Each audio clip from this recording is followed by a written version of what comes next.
안녕하세요. 영웅 전차남입니다. 현재 날짜 2022년 1월 4일 오전 9시 30분입니다. 제가 오랜만에 이렇게 영상을 통해서 여러분들께 인사를 드리게 됐는데요. 다름이 아니라 제가 이틀 전이었죠. 이틀 전에 우리 회원님들께 말씀을 드린 것처럼 매일매일 조금 오늘의 특징주 교육 영상을 찍어서 올려드리겠다 이렇게 말씀을 드렸고, 그리고 우리 스페셜 회원님들께는 제가 좀 종목 분석 영상을 직접 찍어서 또 올려드리겠다 이렇게 말씀을 드렸습니다. 근데 어제 같은 경우는 조금 오랜만에 영상을 좀 녹화하려다 보니까는 아직 뭐 PC에서도 조금 영상을 녹화할 수 있는 그런 환경이 조금 준비 안 되다 보니까는 이렇게 조금 자료는 만들어 놓고 어제 영상을 찍지 못하게 됐습니다. 그래서 오늘 이른 아침부터 이렇게 조금 어제 만들어 놓은 자료 가지고 영상을 찍게 됐고요.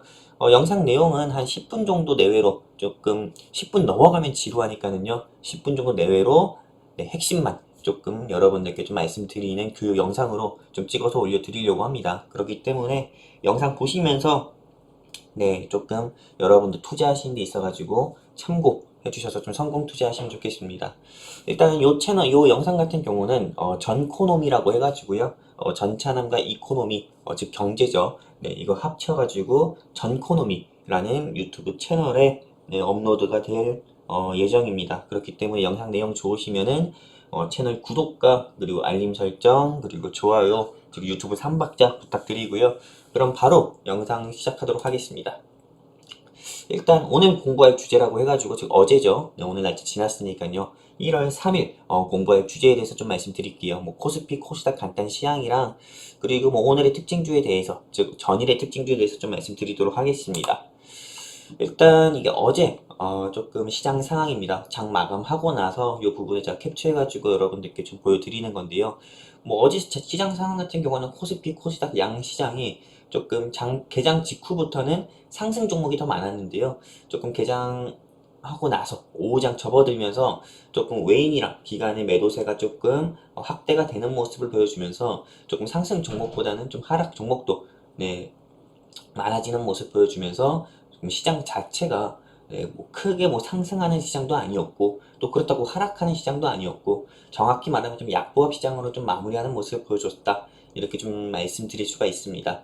그리고 이 시황은 여기 자세히 좀 보시면 될 것 같습니다. 이거 제가 어제 정리한 건데, 일단 뭐 12월 31일이었죠. 미국 뉴욕 3대 지수 약보합 마감과, 그리고 2021년 연말 그리고 연초 휴가 시즌 시작으로 인해서 시장 참가자라고 할 수 있는 외국인 그리고 기관 개인들의 조금 연말 매도 포지션으로 인해서 일단 시장 자체가 오늘 즉 1월 3일부터 시작되는 우리나라 시장에서는 조금 지루한 모습을 보여줬다 이렇게 좀 정리할 수가 있고요.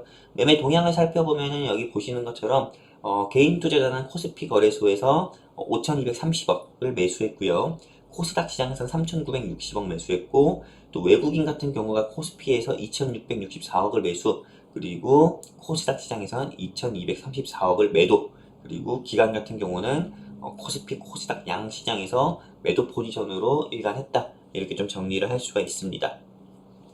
그럼 1월 3일 상한가 종목 한번 보도록 할게요. 로스웰, 그리고 EDGC, 그리고 로보티즈, BK탑스 등이 있는데, 이 로스웰이 상한가를 가면서 뭐 흥성그룹이라든지 GST라든지 좀 크리스탈 신소재라든지 좀 친중국계 기업들, 즉 중국 기업들이 조금 시장에서 상승하는 그런 모습을 좀 보여줬습니다. 그럼 로스웰이랑 EDGC, 로보티즈, BK탑스가 왜 상한가를 갔는지 좀 말씀드리도록 하겠습니다. 일단 여러분들 보시는 것처럼 로스웰 같은 경우는 이 자회사가 있는데, 강소로스웰 전기 유한회사, 즉 이름만 들어봐도 조금 중국 냄새가 나죠. 이 강소 로스웰 전기 유한회사에서 좀 가정용 스마트 정보 달말 제품 공급 계약 체결 소식에 12월 30일에 일단 상한가를 갔는데, 어제 1월 3일에도 상한가 가는 모습 보여주면서 이틀 연속 상한가를 찍는 모습을 보여줬습니다. 이 로스웰 같은 경우는 중국 기업이고요. 그리고 이건 회사가 동전주입니다. 동전주다 보니까는 시가총액이 가볍기 때문에 아무래도 이런 이슈 하나에도 조금 상한가, 좀 연일 상한가 가는 모습 보여주는 게 쉬운데요. 일단 뭐 매출 계약 금액은 전년 대비 전년 매출액 대비해가지고 2,845% 정도나 추정된다고 하는데, 이것도 어디까지나 중국 기준이기 때문에 믿을 건 절대 못 된다 라고 좀 말씀드릴 수 있습니다. 그리고 EDGC 한번 보도록 할게요. EDGC 같은 경우는 시즌이라든지 휴마시스라든지 또는 바이오니아라든지 이런 회사들처럼 조금 글로벌 유전체 기업입니다. 즉 진단 키트 만드는 회사인데 이게 한창 코로나19가 창궐했을 때 그때도 한번 주가가 크게 상승 나온 적이 있었는데 이 EDGC가 가상 증강현실 전문 기업 맥스트랑 게임 플랫폼 컨텐츠 개발사 등 요 7개 회사랑 메타버스 프로젝트 컨소시엄을 구성한다는 소식에 EDGC가 1월 3일에 상한가 가는 모습을 보여줬습니다. 그리고 로보티즈 한번 볼까요? 이 로보티즈 같은 경우가 좀 생소한 종목이었는데 저는 보통 로봇 관련주 하면은 뭐 유진 로봇 그리고 TPC라든지요 또는 그 외에 뭐 TS 그 있는데 기억이 안 나네요. 아무튼 이 로봇 관련주 그렇게만 생각을 했는데 로보로봇 이 로보티즈 같은 경우가 오늘 4일입니다. 오늘이죠. 세계 최대 가전 전시회인 미국 CES 2022에서 LG전자에서 5G와 인공지능 접목한 로봇통에서 미래 비전 소개 예정 소식에 상한가 가는 모습을 보여줬었고요. 오늘도 한 5%에서 6% 이상 상승하는 모습을 또 보여주고 있습니다. 그리고 이 로보티즈가 왜 로봇 관련주냐면은 이 LG전자 서비스 로봇 분야 사업화를 위해 가지고 이 LG전자의 협력 파트너사를 쪽 파트너사 관계이기 때문에 로보티즈가 이번 LG전자에서 발표하는 로봇 수혜주로 분류돼서 어제 1월 3일 상한가 같다 말씀드리고 싶습니다. 그리고 1월 3일 어제 상승한 종목을 볼게요. 굉장히 많습니다. 하지만은 보통 시장 자체가 아까 전에 시장에서도 말씀드렸던 것처럼 5장 들어가면서 꺾이는 모습을 보여줬었기 때문에 보통 상한가로 마무리한 종목들은 많이 없었습니다. 상한가 찍다가도 다시 상한가 풀려서 내려오는 경우도 많았어요. 특히 MPCU 같은 경우는 상한가 찍다가 결국 상이 풀려가지고 쭉 내려오면서 18.6%에서 마감하는 모습 보여줬었고요. 자, 한번 보도록 할게요. 이 종목들을 전부 다 여러분들께 분석을 해드릴 수는 없습니다. 워낙에 많으니까요. 그래서 제가 딱 세 종목만 좀 분석을 하려고 합니다. 세 종목만 상승 이유로 말씀드리면서 1월 3일에는 어떤 섹터가 시장을 주도했다 이렇게 좀 말씀드리려고 합니다. 일단 뭐 경남스틸, 나노 CMS, 뭐 한전기술 등이 있는데 뭐 경남스틸 같은 경우는 일단 지금 보시는 것처럼 야권 유력 대선 주자인 윤 후보의 뭐 일정 잠정 중단 소식으로 인해서 후보 교체에 대한 기대감으로 조금 전 경남도지사죠. 전 경남도지사이자 11월 4일에 국민의힘 그 대선 후보 경선에서 좀 탈락한 인물인 홍땡땡 인물의 좀 관련주로 이 경남 스틸이 시장에서 장중에 한 18%에서 20% 가까이 상승하는 모습을 보여줬습니다. 이 경남 스틸뿐만 상승한 게 아니라 과거에 홍땡땡 관련주라고 불렸었던 TBC 그리고 3일 그리고 뭐 한국선제, KT 서브마린 등 그 관련주들이 조금 상승하는 모습 보여줬었고요. 그리고 이 회사가 왜 홍땡땡 관련주인지 확인을 해야 되는데 일단 이 회사가 경남 창원에 위치했습니다. 홍땡땡 씨가 경남 도지사 역할을 했을 때 일단 이 회사가 경남 창원에 위치했었고요. 그리고 이 회사의 회장님께서 홍땡땡 의원과 조금 많은 행사에 참여한 적이 있어서 관련주로 분류가 되고요. 그리고 그 외 나노 CMS 보도록 할게요. 이 나노 CMS 같은 경우는 여러분들도 아실지 모르겠지만은 이게 코로나19 사멸 그 코로나19 바이러스를 99% 사멸한다고 해가지고 사멸하는 살균 램프를 만들었다 해가지고 주가가 1, 2만 원짜리 주가가 10만 원 가까이 상승 나왔습니다. 근데 이 사멸 램프 관련주 하면은 뭐 바이오로그 디바이스도 있겠고요. 그리고 서울 바이오시스도 있겠고요. 그리고 솔루에타 같은 경우도 있는데 일단 이 나노 CMS가 가장 대장주고 이 회사 같은 경우가 오늘 상승 나온 이유를 보면은 세계 최초로 개발한 코로나19 사멸 램프가 국내 KC 전자파 적합 등록 소식을 적합을 판정을 받았고요.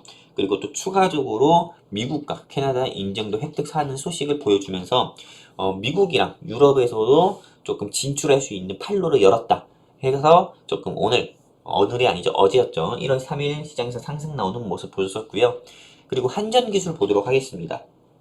이 한전기술 같은 경우는 대표적인 원전 관련주입니다. 원전 관련주 하면은 뭐 한전기술도 있겠고요. 우리기술, 보성파워텍, 서전비전 그리고 일진파워 등이 있겠는데 에너토크도 있겠고요. 근데 이 한국 한전기술 같은 경우가 어제 상승 나온 이유는 한국 수력 원자력이 수조원 규모의 이집트 엘디바 원전 사업 참여 위해서 단독 협상에 나섰다고 해가지고 원전 관련주로 한전 기술을 시작으로 해가지고 많은 관련주들이 좀 시장에서 상승 나오는 모습 보여줬었다. 이렇게 말씀드릴 수가 있습니다. 그래서 1월 3일에 시장에서 좀 상승을 주도한 섹터를 보면은 크게 세 가지입니다. 정치 테마주, 그리고 코로나19 살균 램프 관련주, 그리고 조금 원자재 가격 상승으로 인해서 알루미늄 관련주와 그리고 대체 에너지로 분류가 되는 부각이 돼서 원전 관련주도 시장에서 상승 나왔다. 이렇게 좀 말씀드리면서 1월 3일 시장을 주도한 섹터는 크게 세 가지다 말씀드리고 싶습니다. 그리고 1월 3일 하한가 간 종목을 한번 보도록 하겠습니다. 이 중앙 D&M이라는 종목인데 회사 사명 듣자마자 제가 굉장히 좀 생소해가지고 조금 네이버에 직접 검색을 해봤습니다. 근데 이게 센트럴 바이오라는 회사고요. 부사명이 센트럴 바이오였고 조금 이 회사가 오늘 즉 어제 하한가 간 이유는 자회사 에코엠의 흡수합병에 따른 제로 소멸로 저는 보고 있고요. 그리고 그 제로 소멸에 따른 차익 실현 매물로 조금 어제 하한가 같다 이렇게 좀 말씀드릴 수가 있습니다. 사실 중앙 D&M 즉 센트럴 바이오 이 회사의 조금 최대 주주 오너라든지 제가 공시를 다 뒤져봤을 때 굉장히 부실한 기업으로 보입니다. 그렇기 때문에 하한가 가도 이게 왜 하한가 같지? 이라는 생각보다도 하한가 갈만하구나 라는 생각이 들기 때문에 이 회사 보유하고 계신 분들께는 죄송하지만은 불편하게 들리실 수 있겠지만은 솔직하게 그래도 제 생각은 말씀드려야 되는 거기 때문에 보유하셨다면은 빠른 매도가 전 좋아 보이고요. 그리고 매수하시려는 분들은 매수 안 하시는 게 좋겠다라고 말씀드리고 싶습니다. 그리고 좀 하락 종목을 좀 보도록 할게요. 굉장히 많죠. 2021년에 시장을 좀 주도했던 시장을 주도했던 테마들이 1월 3일에는 좀 하락한 경우가 많았는데요. 일단 하락 종목도 크게 세 가지로 조금 사유를 좀 보도록 할게요. 일단 G9 제약하고요. 그리고 동진 세미캠, 에디슨 EV가 있는데요. 일단 이 G9 제약 같은 경우는 관리 종목입니다. 그리고 이게 좀 2021년에 경구용 치료제에 대한 차익 매물, 그리고 2021년에는 경구용 치료제 관련주로 분류가 돼서 시장에서 좀 상승 나오는 모습 보여줬었는데, 지금 경구용 치료제 하면은 여러분들도 알고 나도 알고 미국인들도 알고 누구든 알다시피요. 경구용 치료제 하면은 화이자에서 나온 팍스로비드가 이미 미국 FDA에서 긴급 승인이 떨어졌습니다. 그렇기 때문에 다른 경구용 치료제는 볼 필요가 없다는 거죠. 그렇기 때문에 이 G9 제약이 2021년 새해 들어서 좀 차익 매물 나오면서 이 회사의 주가가 좀 크게 하락이 나왔다라고 좀 볼 수가 있습니다. 그리고 이 G9 제약은 관리 종목이라고도 제가 말씀을 드렸잖아요. 새해 우리나라에서는 3월 달에 감사보고서 시즌을 앞두고 있습니다. 결산보고서 시즌인데 이 결산보고서 시즌에 맞춰서 투심 악화로도 관리 종목이니까는 주가가 하락이 나올 수도 있다. 하락이 나온 걸로 보일 수도 있다. 이렇게 말씀드릴 수가 있고요. 그리고 동진 세미캠 보도록 할까요? 이 동진 세미캠 같은 경우는 어제 굉장히 핫했던 종목, 좀 핫 키워드였던 종목이기도 합니다. 오스템 임플란트랑 동진 세미캠이 1월 3일에 굉장히 핫한 키워드였는데, 이 오스템 임플란트의 직원이 간도크죠. 이 자금 가진 직원이 1,800억을 횡령했다고 합니다. 이 오스템 임플란트의 자기 자본 대비해서 92% 가까이 되는 금액을 횡령을 해가지고 이 동진 세미캠의 주식을 매수했다는 소식으로 인해서 이게 동진 세미캠이 2021년 연말 들어서 갑자기 한 10%, 15% 갑자기 NC소프트가 주가 상승했던 것처럼 상승 나온 적이 있었는데요. 그때 사실 오스템 임플란트 자금 관리 직원이 1,800원 횡령해서 매수로 인해서 좀 주가가 상승 나왔었고, 또 이 부분으로 인해서 오스템 임플란트가 거래 정지가 되고, 그리고 동진세미캠이 엮여 있었다라는 소식에 조금 동진세미캠 차익 실현 소식에 조금 투심이 좀 악화되면서 주가가 좀 하락 나오는 모습 보여줬습니다.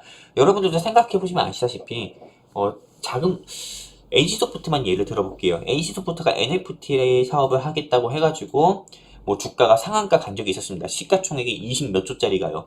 근데 그게 알고 보니까 슈퍼개미가 몇 천억을 매수해가지고 주가가 상한가를 갔다고 이렇게 좀 발표가 되고 나서, 그리고 나서 금감원에서 조사하겠다고 하고 나서부터 NC소프트가 주가가 15% 가까이 하락했습니다. 그 슈퍼개미도 뉴스에서 얘기했던 것처럼 이미 주식을 다 매도했다고 하고요. 당연히 그 전례가 있기 때문에 동진세미캠이랑 조금 크게 경우가 다르지 않다 보니까는 이 동진세미캠에 투자했던 많은 개인 투자자 같은 경우가 매도를 할 수밖에 없죠. 그리고 사실 이 같은 전례는 여러분들도 아실지 모르겠지만 램테크놀로지 같은 경우도 조금 작업을 쳤던 종목이기도 하죠. 그렇기 때문에 램 테크놀로지도 지금 차익 매물만 계속 나오는 것처럼 요런 램 테크놀로지 그리고 NC소프트 같은 전례가 있으니까는 당연히 동진 세미캠에 투자했던 사람들도 투심이 악화돼서 빨리 매도 행렬을 갈 수밖에 없겠죠. 그리고 또 보도록 하겠습니다. 에디슨 EV 보도록 할게요. 이 에디슨 EV 같은 경우는 좀 쌍용차 인수에 따른 기대감에 단기 상승했습니다. 작년에요. 근데 좀 새해 들어서 인수 부분에 대해서 계속 유보가 되고 있고요. 그리고 좀 가이드라인 불확실성으로 인해서 조금 주가가 실망 매물 좀 출현으로 인해서 조금 하락하는 걸로 좀 보이고 있습니다. 그래서 하락했던 섹터를 좀 보면은 2021년에 상승했었던 경구용 치료제 섹터랑 그리고 오스템 임플란트랑 좀 엮였었던 이 동긴 세미캠 그리고 조금 매각 관련주였던 에디슨 EV가 1월 3일에 하락 나오는 모습을 보여줬었다. 이렇게 좀 정리를 할 수가 있습니다. 이렇게 해가지고 1월 3일 오늘의 특징주 영상은 여기서 마무리할 거고요. 영상 내용이 좋다면은 아까 말씀드린 것처럼 전코노미 채널 제가 링크 여러분들께 띄워드리니까는요. 채널 구독과 좋아요, 알림 설정, 3박자 부탁드립니다. 영상은 오늘 여기까지 할 거고요. 이따가 4시 넘어서 2022년 1월 4일 상승 종목과 하락 종목, 즉 오늘의 특징주 영상 6시 전후로 또 올려드리도록 하겠습니다. 저는 영웅 전찬음이었습니다. 감사합니다.